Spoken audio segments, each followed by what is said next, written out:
National press club Islamabad के बाहर डंडोर cement factory ज़िला झेलम से ताल्लुक़ रखने वाले वो मेहनत का बात करते हैं कि उनके असल मसाइल क्या हैं और यहाँ वो एहतजाज क्यों कर रहे हैं। जी बताइएगा कि आपके जो मुतालबात हैं वो क्या हैं और असल मकसद क्या है यहाँ आने का। जी बिस्मिल्लाहिर्रहमानिर्रहीम, आपका बहुत बहुत शुक्रिया जी। ठीक है जी, हम डंडोर सीमेंट फैक्ट्री के मुलाजमीन यहाँ आए हैं कि जबरी बंदिश कर दी है सीमेंट फैक्ट्री की, जो कि किसी कानून में ये बंदिश जो है वो जाए। दूसरा ये है कि उन्होंने कारखाने से करोड़ों रुपए जो हैं, अरबों रुपए जो हैं वो लूटे हैं और हम चाहते हैं कि उसका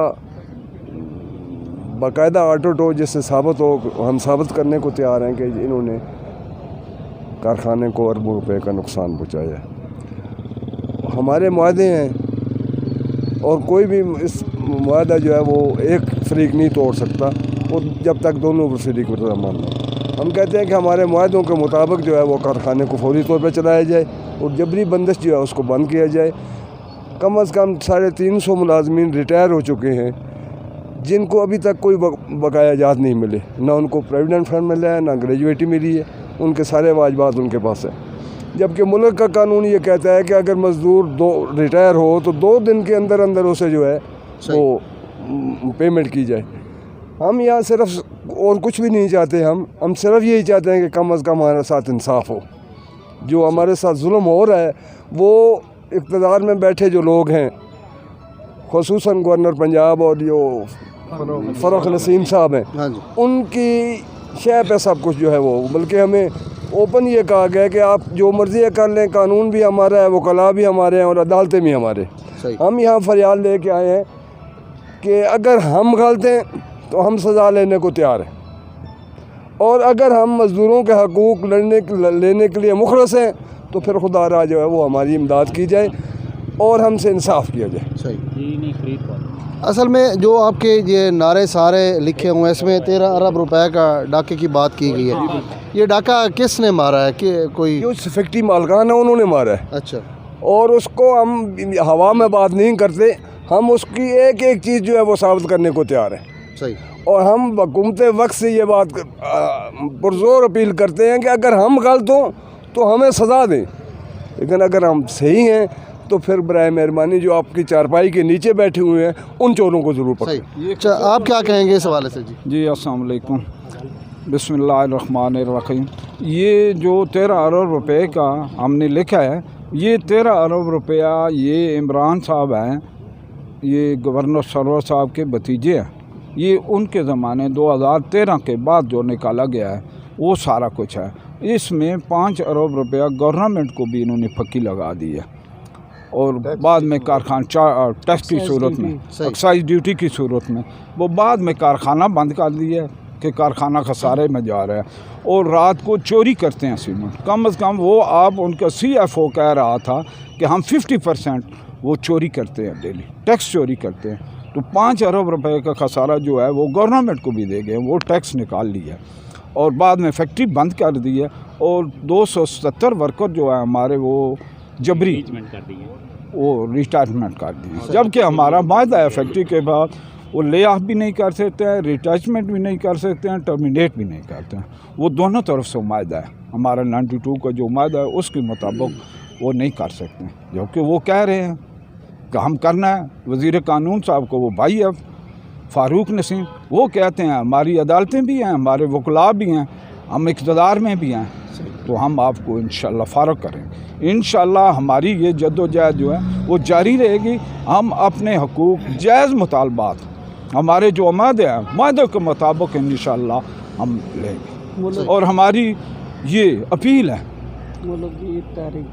हमारी ये अपील है ये वज़ीर आज़म साहब से कि इसमें मुदाखलत करें और पूरा इन पे रब्ता करके फैक्ट्री के मज़दूरों को बहाल किया जाए और फैक्ट्री को चलवाया जाए और हमें इंसाफ। ये एक बैनर नाज़रीन लगा हुआ है वफाकी वज़ीर कानून के भाई जो हैं उनके हवाले से कि उनके ख़ानदान का कारोबारी ग्रुप जो है वो इस हवाले से उनका नाम भी आ रहा है और गवर्नर पंजाब चौधरी मोहम्मद सरवर के हवाले से भी उनका भी नाम आ रहा है। इनसे पूछते हैं कि इनके इसमें किरदार क्या है चौधरी सरवर और वफाकी वज़ीर कानून।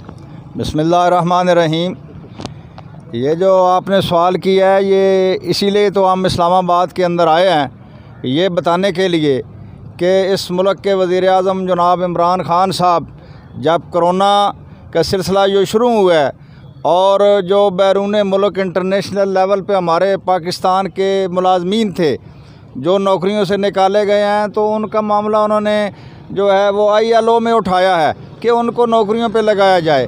हम ये कहते हैं कि ये जो फ़रोग़ नसीम है, इसका जो ग्रुप है कैली खान के नाम से इन्होंने रजिस्टर कराई है, फर्म कराई है, और इसका भाई जो है वो अपना फ़ारूक नसीम है, उसने ये टेक ओवर किया 3 स्टार ग्रुप से। तो जो ही ये आते गए हैं, इन्होंने कारखाना जो है ये फौरी तौर पे बंद कर दिया है, और साथ ही जो है हमारे 277 वर्कर जो हैं वो नौकरियों से टर्मिनेट कर दिए गए हैं। और दूसरा ग्रुप जो है जिसका तज़किरा आपने किया है गवर्नर चौधरी सरवर का, ये जो है ये हमारे पास आया था 2013 के अंदर 101 ग्रुप। इसने तो अपना उसके साथ 3 स्टार के साथ ज्वाइन किया था, और ये हमारी फैक्ट्री के अंदर आए थे, बाकायदा जलसा हुआ था। गवर्नर इसने सरवर ने उससे उस वक्त ये गवर्नर नहीं थे, ठीक है। तो इन्होंने उस वक्त खिताब किया था और ये हमें यकीन दहानी कराई थी कि हमने जो मज़दूरों का माहौल देखा है वो हमने इंग्लैंड के अंदर देखा है। हम बुनियादी इंसानी हकूक़ जो हैं उनको जानते हैं कि वो मज़दूरों के हकूक़ जो हैं उसके इसमें क्या हैं। तो हम आपके साथ जो है वो वादा करते हैं कि हम आपके तमाम हकूक़ अदा करेंगे। लेकिन जो ही इन्होंने फैक्ट्री के अंदर जो है इस ग्रुप के साथ जो है वो ताकत पकड़ी है, उन्होंने जो है इतने हमारे बंदे जो हैं तो तकरीबन 250-300 बंदा जो है वो नौकरियों से निकाल दिया है, और जो बाकी रह गए हैं उनके लिए रावलपिंडी लेबर कोड नंबर 6 में ये 11 सेक्शन 1 के तहत जो है वो दावा दायर कर दिया है कि जो बाकी रह गए हैं उनको भी हमें निकालने दे। प्ली क्या ली है? प्ली ये ली है कि ये कारखाना मुसलसल घाटे में चल रहा है, लिहाजा कानून के मुताबिक जो है हम इस कारखाने को मज़ीद नहीं चला सकते, हमने इसको क्लोज़ करना है और हमने इस फैक्ट्री को बंद करना है।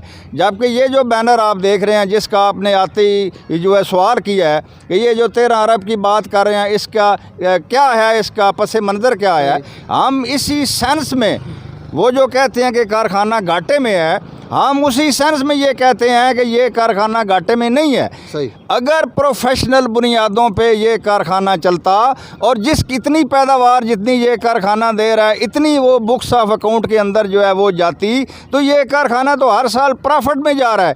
आप देखें कि 2007 से लेकर इतने कोई इंडस्ट्रियलिस्ट जो है वो घाटे पे वो चलाता है इदारा, अगर घाटा मुसलसल पड़ रहा हो तो अरबों के हिसाब से जो है सेल टैक्स, एक्साइज ड्यूटी, बिजली चोरी और ये वो इस सिलसिले में रियासत को जो है इन्होंने नुकसान जो है ये पहुंचाया है, जिसके सिलसिले में हम हाई कोर्ट के अंदर भी गए हैं कि इनका जो है ये वो एहतसाब किया जाए और कारखाना जो है इसको टेक ओवर करके इसको चलाया जाए। हम ये कहते हैं वज़ीर आज़म पाकिस्तान से, जब आप इंसानी हकूक़ की बात करते हैं तो ये जो आपके साथ काबीना के अंदर बैठे हैं, पाकिस्तान के मज़दूरों के मुकदमा आप इंटरनेशनल लेवल पे लड़ते हैं, और हमारे हकूक़ तो आपके साथ कुर्सी पे बैठे हुए ने जो है वो छीन लिए हैं, और एक जो है वो पूरे सूबे का गवर्नर है उसने छीन लिए हैं। तो हमारी जो है वो दाद रसी करें और हमारे वर्कर जो हैं उनको नौकरियों पे बहाल करें और उन्हें ये आर्डर दें कि ये फौरी तौर पे कारखाना बहाल कराएं। हम ये कहते हैं कि हम फोरेंसिक ऑडिट कराने के लिए तैयार है, ताकि दूध का दूध और पानी का पानी जो है ये हो जाए। सही, मेहरबानी जी। नाज़रीन, जिस तरह आप सुन रहे हैं कि बिल्कुल ये डंडोत सीमेंट फैक्ट्री के मुलाजमीन हैं जो यहाँ मौजूद हैं, और उनका ये एक बैनर लगा हुआ है जिस पे वाज़े तौर पे लिखा हुआ है कि डंडोत सीमेंट कंपनी को कौमी तहवील में लेकर इसका फोरेंसिक ऑडिट करवाया जाए। ये उन्होंने वज़ीर इमरान ख़ान से अपील किया, और उसके साथ उन्होंने कहा कि चोरी शुदा टैक्सेस की रकम की वसूली की जाए। ये जो 13 अरब का जिक्र मैंने पहले किया उन्होंने भी बताया, और उसके साथ साथ गवर्नर पंजाब चौधरी मोहम्मद सरवर और वफाकी वज़ीर कानून के भाई जो है उनका नाम भी इस हवाले से आ रहा है। उम्मीद यही है कि वज़ीर इमरान ख़ान इस बात का नोटिस लेते हुए इनके जो मज़दूरों के मसाइल हैं, डंडोत सीमेंट फैक्ट्री के जो मज़दूर हैं उनके जो मसाइल हैं वो हल करने के लिए अपना किरदार अदा करेंगे।